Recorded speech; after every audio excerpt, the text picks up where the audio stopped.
ಪ್ರಿಯ ನಿರೀಕ್ಷಕರೇ, ನಮಸ್ಕಾರ. ಬೀರ್ಬಲ್ನ ವಿಶೇಷ ಕಾರ್ಯಕ್ರಮಕ್ಕೆ ಆತ್ಮೀಯವಾದ ಸ್ವಾಗತ. ವೀಕ್ಷಕರೇ, ನುಡಿ ಮತ್ತು ನಡೆ ಈ ವಿಷಯದಲ್ಲಿ ಮನುಷ್ಯ ತುಂಬ ಕರೆಕ್ಟಾಗಿರಬೇಕಾಗುತ್ತೆ.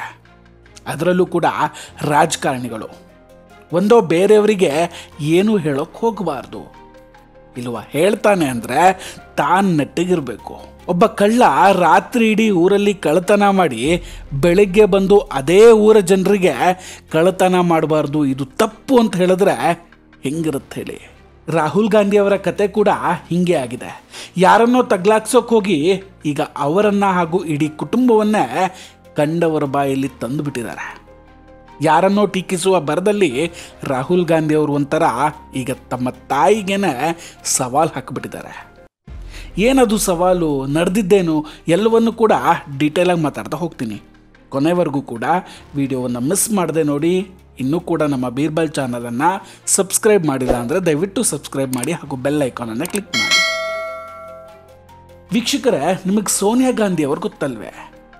ಅವ್ರು ಬಂದಿದ್ದೆಲ್ಲಿಂದ, ಹೇಗೆ ಕಾಂಗ್ರೆಸ್ ಪಕ್ಷದಲ್ಲಿ ಹಿಡಿತ ಸಾಧಿಸಿದ್ರು ಅನ್ನೋದನ್ನು ಹೊಸದಾಗಿ ನಾನು ಹೇಳಬೇಕಾಗಿಲ್ಲ.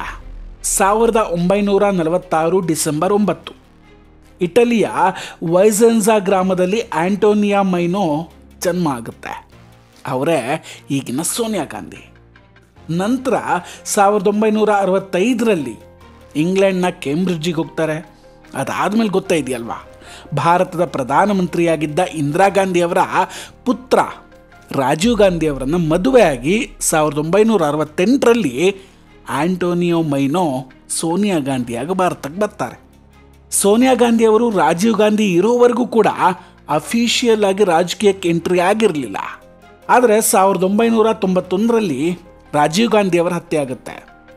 ಅದಾದ 7 ವರ್ಷಗಳ ನಂತರ 1998 ಸೋನಿಯಾ ಗಾಂಧಿ ಅವರು ಭಾರತದ ಅತ್ಯಂತ ಹಳೆಯ ರಾಜಕೀಯ ಪಕ್ಷವಾದ ಕಾಂಗ್ರೆಸ್ನ ರಾಷ್ಟ್ರಾಧ್ಯಕ್ಷರಾಗ್ತಾರೆ. 150 ವರ್ಷಗಳ ಇತಿಹಾಸ ಇರೋ ಕಾಂಗ್ರೆಸ್ ಪಕ್ಷದಲ್ಲಿ 24 ವರ್ಷಗಳ ಕಾಲ ಅಧ್ಯಕ್ಷರಾಗಿ ಪಕ್ಷವನ್ನು ಮುನ್ನಡೆಸ್ತಾರೆ. ಕಾಂಗ್ರೆಸ್ ಇತಿಹಾಸದಲ್ಲೇ ಅತಿ ಹೆಚ್ಚು ಕಾಲ ರಾಷ್ಟ್ರಾಧ್ಯಕ್ಷರಾಗಿದ್ದವರು ಅಂದರೆ ಅದು ಸೋನಿಯಾ ಗಾಂಧಿ ಅವರೇ.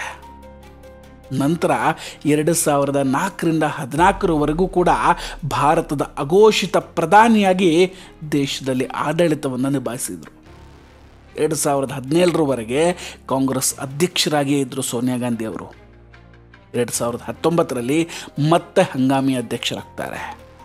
ಈಗ ಅವರು ಹೈಕಮಾಂಡಾಗಿ ಮುಂದುವರೆದಿದ್ದಾರೆ. ಇದನ್ನೀಗ ಯಾಕೆ ಹೊಸದಾಗಿ ಹೇಳ್ತಾ ಇದ್ದೀನಿ ಅಂತ ಗೊತ್ತಾಗಬೇಕು ಅಂದರೆ, ಇವರ ಪುತ್ರ ರಾಹುಲ್ ಗಾಂಧಿ ಅವರು ಒಂದು ಹೇಳಿಕೆ ಕೊಟ್ಟಿದ್ದಾರೆ. ತುಂಬ ಭಯಂಕರವಾದ ಹೇಳಿಕೆ. ಒಮ್ಮೆ ಕೇಳಿಸ್ಕೊಂಡ್ಬಿಡಿ. देश में आजकल बस 50-60 लोग सपना देख सकते हैं. अंबानी के बेटे हो, अदानी के बेटे हो, अमित शाह के बेटे हो, जो सपने देखने देख लो. अमित शाह के बेटे को क्रिकेट बैट पकड़ना नहीं आता.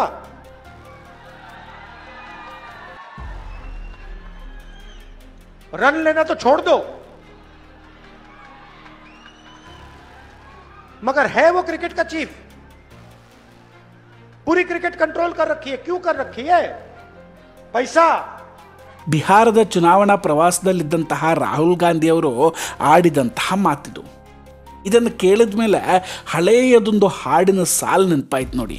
ನರಿಗಳೇ ನ್ಯಾಯವ ಹೇಳುವಾಗ ಕಿವಿಗೊಟ್ಟು ಕೇಳಬೇಕಾ. ಹಾಗೆ ಕುಟುಂಬ ರಾಜಕಾರಣದ ಬಗ್ಗೆ ಮಾತಾಡ್ತಾ ಇರೋ ವ್ಯಕ್ತಿ ಯಾರು ಅಂತ ನೋಡಿ. ರಾಹುಲ್ ಗಾಂಧಿ ಅವರು ಹೋಮ್ ಮಿನಿಸ್ಟರ್ ಅಮಿತ್ ಶಾ ಅವರ ಮಗ ಜೈ ಶಾ ಬಗ್ಗೆ, ಕುಟುಂಬ ರಾಜಕಾರಣದ ಬಗ್ಗೆ ಮಾತಾಡ್ತಾರೆ. ರಾಹುಲ್ ಗಾಂಧಿ ಅವರು ಹೇಳ್ತಾರೆ, ಜೈ ಶಾ ಅವರಿಗೆ ಕ್ರಿಕೆಟ್ ಬ್ಯಾಟ್ ಹಿಡಿಯೋದಕ್ಕೆ ಬರೋದಿಲ್ಲ, ಆದರೂ ಕೂಡ ಅವರನ್ನು ಮೊದಲು BCCI ಕಾರ್ಯದರ್ಶಿಯಾಗಿ ಮಾಡಿ ನಂತರ ICC ಅಧ್ಯಕ್ಷರನ್ನಾಗಿ ಮಾಡಲಾಗಿದೆ ಅಂತ. ರಾಹುಲ್ ಗಾಂಧಿ ಅವರ ಪ್ರಕಾರ ಜೈ ಶಾ ಅವರಿಗೆ ಯಾವುದೇ ಅರ್ಹತೆ ಇಲ್ಲ, ಆದರೆ ಅವರು ಅಮಿತ್ ಶಾ ಅವರ ಮಗ ಆಗಿರೋದಕ್ಕೆ ಈ ಪೊಸಿಷನ್ನಲ್ಲಿದ್ದಾರೆ ಅನ್ನೋದು. ರಾಹುಲ್ ಗಾಂಧಿ ಅವರು ಈ ಸ್ಟೇಟ್ಮೆಂಟ್ ಕೊಡುವಾಗ ಸ್ವಲ್ಪ ಯೋಚನೆ ಮಾಡಬೇಕಿತ್ತು ಅನಿಸುತ್ತೆ.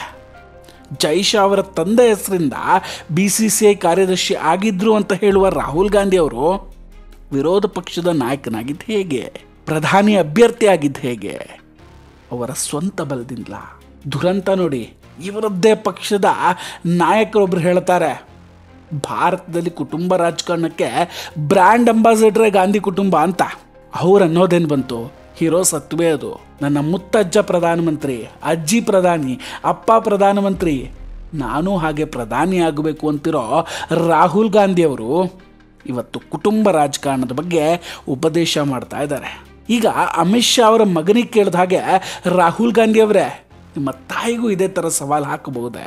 ರಾಜೀವ್ ಗಾಂಧಿ ಅವರ ಹೆಂಡತಿ ಅನ್ನೋ ಕಾರಣಕ್ಕೆ ಪಕ್ಷದಲ್ಲಿ ಅತಿ ಹೆಚ್ಚು ಕಾಲ ಅಧ್ಯಕ್ಷರಾಗಿದ್ರಿ ಅಂತ ಅನ್ನಬಹುದೇ ನೀವು? ರಾಹುಲ್ ಗಾಂಧಿ ಅವರೇ, ಜೈ ಶಾ ಅವರಿಗೆ ಬ್ಯಾಟ್ ಹಿಡಿಯೋಕೆ ಬರದೇ ಇದ್ರು ಅವರನ್ನು BCC ಅಧ್ಯಕ್ಷ ಮಾಡಿದ್ರು.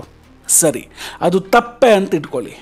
ಹಾಗಾದರೆ ನಿಮ್ಮದೇ ಸರ್ಕಾರದಲ್ಲಿ ಶರದ್ ಪವಾರ್ ಅವರು ಏನಾಗಿದ್ರು?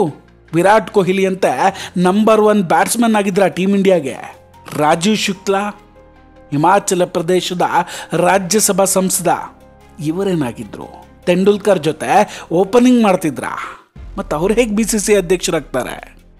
ಅಷ್ಟಕ್ಕೂ ಜೈ ಶಾ ಅವರು BCCI ಮತ್ತು ICCIನಲ್ಲಿದ್ದು ಸಾಧಿಸಿದ ಯಶಸ್ಸು ದೇಶಕ್ಕೆ ಗೊತ್ತಿದೆ. ಉದಾಹರಣೆಗೆ ಮಹಿಳಾ ಕ್ರಿಕೆಟ್ ತಂಡ ವಿಶ್ವಕಪ್ ಗೆದ್ದಾಗ ಅವರನ್ನು ಕೂಡ ಹೊಗಳಲಾಯಿತು. ಯಾಕಂದರೆ ಫಸ್ಟ್ ಟೈಮ್ ಪುರುಷರಿಗೆ ನೀಡುವಷ್ಟು ಸಂಭಾವನೆಯನ್ನು ಮಹಿಳಾ ಕ್ರಿಕೆಟರ್ಗಳಿಗೂ ಕೊಡಬೇಕು ಅಂತ ನಿರ್ಧಾರ ಮಾಡಿದ್ದು ಇದೇ ಜೈ ಶಾ ಅವರು. ರಾಹುಲ್ ಗಾಂಧಿ ಕಾಂಗ್ರೆಸ್ ಪಕ್ಷಕ್ಕೊಂಥರ ಭಸ್ಮಾಸುರನಂತ ಕಾಣಿಸ್ತಾ ಇದ್ದಾರೆ. BJPಯನ್ನು ಭಸ್ಮ ಮಾಡ್ತೀನಿ ಅಂತ ಹೋಗಿ ತಮ್ಮ ಪಕ್ಷವನ್ನೇ ತಾವೇ ಭಸ್ಮ ಮಾಡ್ಕೊಳ್ತಿದ್ದಾರೆ. ಅಲ್ಲದೆ ರಾಹುಲ್ ಗಾಂಧಿ ಅವರ ತಾಯಿ ಸೋನಿಯಾ ಗಾಂಧಿ, ಇವರಿಗೆ ಈ ಭಾರತದ ಸಂಸ್ಕೃತಿ ಇತಿಹಾಸದ ಬಗ್ಗೆ ಏನು ಗೊತ್ತಿದೆ ಹೇಳಿ?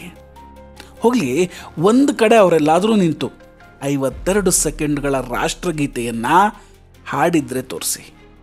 ನಮಗಂತೂ ಇದುವರೆಗೆ ಕಂಡಿಲ್ಲ.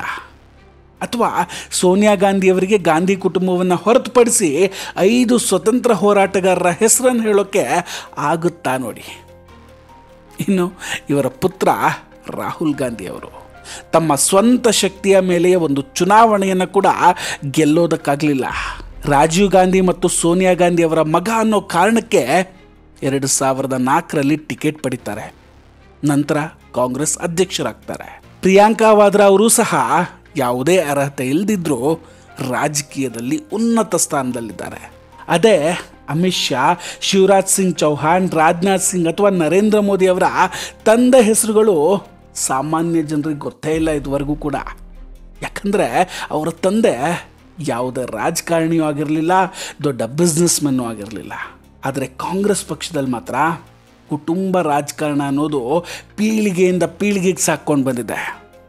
ಗಂಗಾಧರ್ ನೆಹರು, ಮೋತಿಲಾಲ್ ನೆಹರು, ಜವಾಹರ್ಲಾಲ್ ನೆಹರು, ಇಂದಿರಾ ಗಾಂಧಿ, ರಾಜೀವ್ ಗಾಂಧಿ, ಸೋನಿಯಾ ಗಾಂಧಿ, ಈಗ ರಾಹುಲ್ ಗಾಂಧಿ ಅವರು.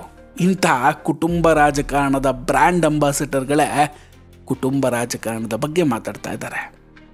ಇದಕ್ಕೆ ಹೇಳಿದ್ದು ನರಿಗಳು ನ್ಯಾಯವ ಹೇಳುವಾಗ ಕಿವಿಗೊಟ್ಟು ಕೇಳಬೇಕಾ ಅಂತ. ಎಂಥ ದುರಂತ ನೋಡಿ ನಮ್ಮದು. ವೀಕ್ಷಕರೇ, ಇದೆಲ್ಲದರ ಬಗ್ಗೆ ನಿಮ್ಮ ಅಭಿಪ್ರಾಯ ಏನು? ದಯವಿಟ್ಟು ಕಮೆಂಟ್ ಮಾಡಿ ತಿಳಿಸಿ. ನಾವು ಕೊಟ್ಟಂತಹ ಮಾಹಿತಿಗಳು ನಿಮಗೆ ಇಷ್ಟ ಆಗಿದ್ದರೆ ದಯವಿಟ್ಟು ವಿಡಿಯೋವನ್ನು ಲೈಕ್ ಮಾಡಿ ಹಾಗೂ ಶೇರ್ ಮಾಡಿ. ಇನ್ನೂ ಕೂಡ ನಮ್ಮ ಬೀರ್ಬಲ್ ಚಾನಲನ್ನು ಸಬ್ಸ್ಕ್ರೈಬ್ ಮಾಡಿಲ್ಲ ಅಂದರೆ ದಯವಿಟ್ಟು ಸಬ್ಸ್ಕ್ರೈಬ್ ಮಾಡಿ ಹಾಗೂ ಬೆಲ್ ಐಕಾನನ್ನು ಕ್ಲಿಕ್ ಮಾಡಿ. ನಮಸ್ಕಾರ, ಟೇಕ್ ಕೇರ್ ಆ್ಯಂಡ್ ಬಾಯ್ ಬಾಯ್. ಮತ್ತೆ ಭೇಟಿಯಾಗೋಣ. ಜೈ ಹಿಂದ್.